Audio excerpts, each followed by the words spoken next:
Start.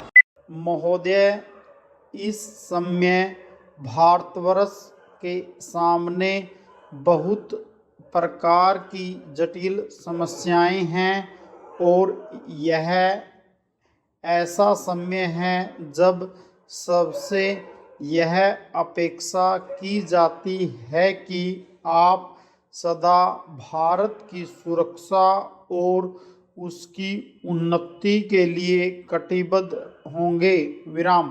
आपको मालूम ही है कि जब से यह प्रश्न हमारे सामने आया है कि भाषा के आधार पर देश के विभिन्न भागों का पुनर्गठन किया जाए, तब से देश में बहुत प्रकार के आंदोलन उठ खड़े हुए हैं।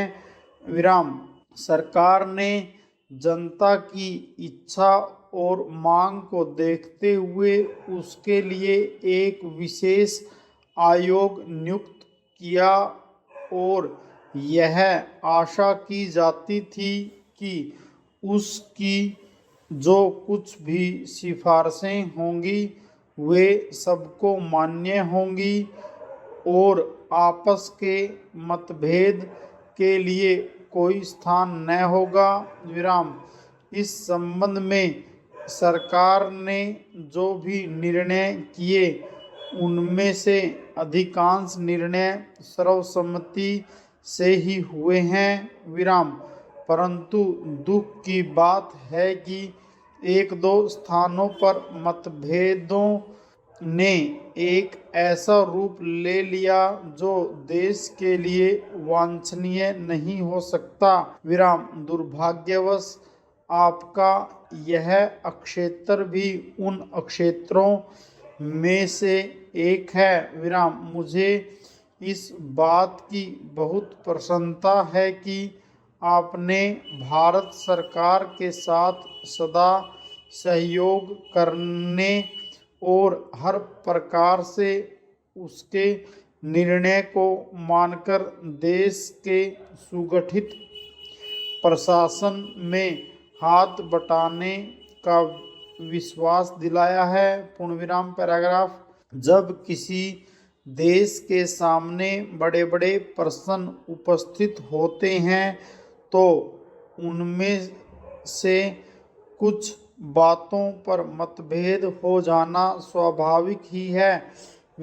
इस युग में जब हम सब काम जनता की सम्मति से करना चाहते हैं और हमारी सरकार भी जनता की बनाई हुई है, तब यदि कहीं मतभेद हो जाए तो उसमें उतावलापन करने की कोई गुंजाइश नहीं रहती, क्योंकि विरोध प्रदर्शन करने के लिए आपके पास पर्याप्त समय है।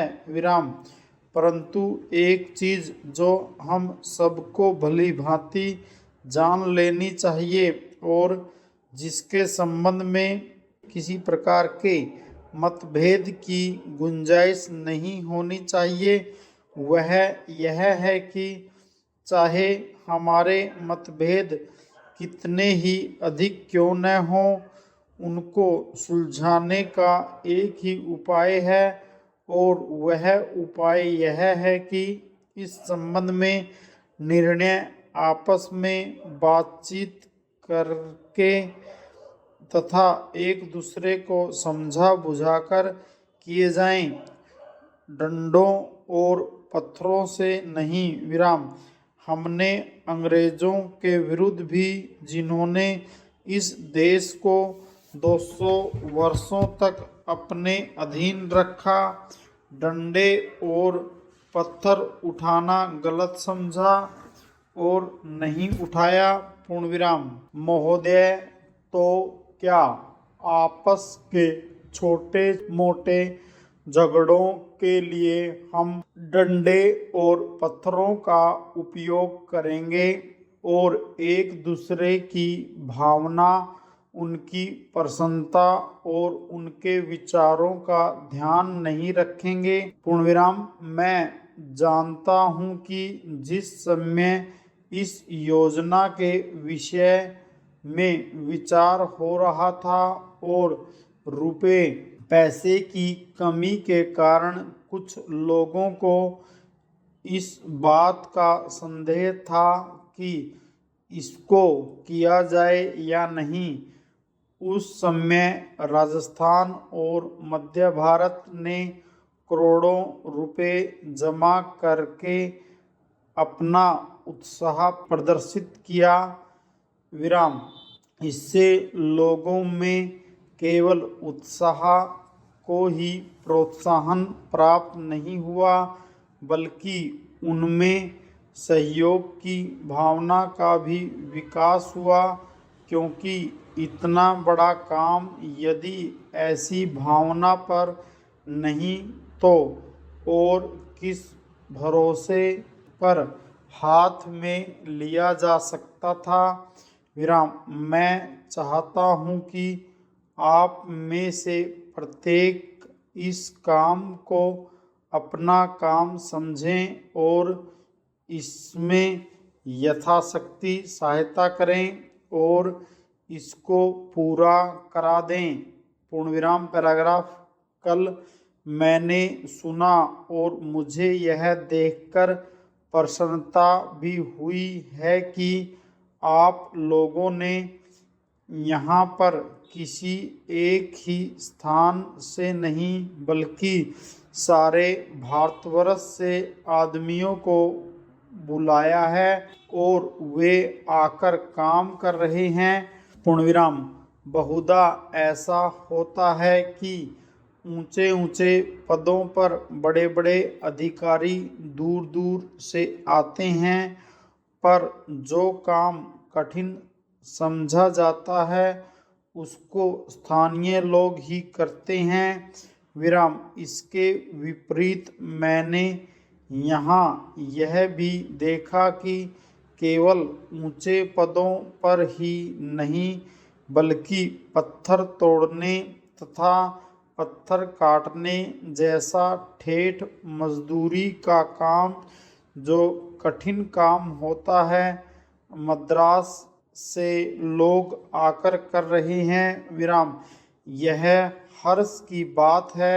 विराम वे तो मजदूरी के लिए ही आए हैं। विराम परंतु इतनी दूर से आने जाने में उनको सारे देश का ज्ञान हो जाएगा और जितने दिन वे यहाँ रहेंगे उनका यहाँ के लोगों से प्रेम और संपर्क पैदा हो जाएगा, जो सारे देश के लिए अत्यंत आवश्यक है। विराम यह देश इतना बड़ा है और इसके निवासी इतने अधिक हैं कि जब तक सब राज्यों के लोगों का परस्पर थोड़ा बहुत परिचय कराने का विशेष प्रयत्न नहीं किया जाएगा, तब तक सबका सहयोग नहीं मिल सकता। विराम हमारे पूर्वजों ने इस सारे देश को सदा ही एक माना और इसलिए जब शंकराचार्य जी ने दिग्विजय की तो उन्होंने हिंदुस्तान के चारों कोनों में 4 मठ स्थापित किए। विराम प्रत्येक स्त्री पुरुष के लिए चारों मठों का दर्शन करने का महामात्य है। पूर्ण विराम।